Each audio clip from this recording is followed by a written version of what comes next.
இன்னைக்கு யாரோ வந்து பேசுறான் பெரியாரை பற்றிலாம் பார்த்துருப்பீங்க. அவனுக்கு பெரியாரை பற்றியே என்னன்னு தெரியாதவெல்லாம் பெரியார் பேசுறான். பெரியார் இல்லாவிட்டால் தமிழ்நாடு இந்த அளவிற்கு வளர்ச்சி பெற்று இருக்குமா? அவர் சொன்னதால தான் ஒரு காலத்துல கோயிலுக்குள்ளே நுழைய முடியாமல் இருந்த பல பேர் இன்னைக்கு எல்லாரும் கோயிலுக்கு போறோம். அதெல்லாம் தந்தை பெரியார், பேரறிஞர் அண்ணா, தலைவர் கலைஞர் உருவாக்கிய அந்த விதிகள்.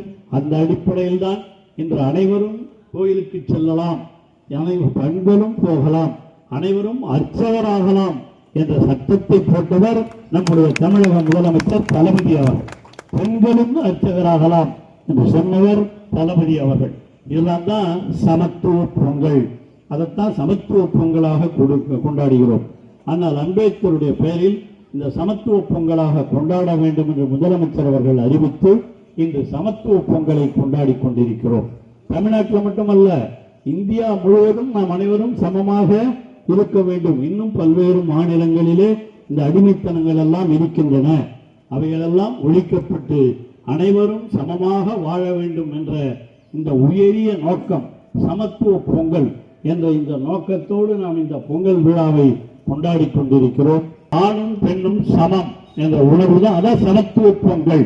இந்த பொங்கலுக்கு சமத்துவ பொங்கல், ஆணும் பெண்ணும் சமம், அனைத்து மதத்தினரும் சமம், எல்லாம் நாம் எல்லாம் மனிதர்கள்.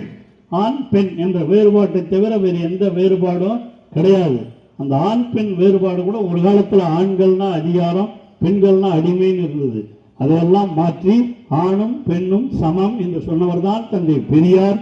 அந்த வழியிலே நடப்பதுதான் இந்த ஆட்சி. பெரியார், அண்ணா, கலைஞர் வழியிலே அவர்கள் சொன்ன இந்த சமத்துவம், சமூக நீதி, சகோதரத்துவம் இவைகளை கடைபிடிப்பதுதான் நம்முடைய தமிழக முதலமைச்சர் தளபதி அவர்கள்.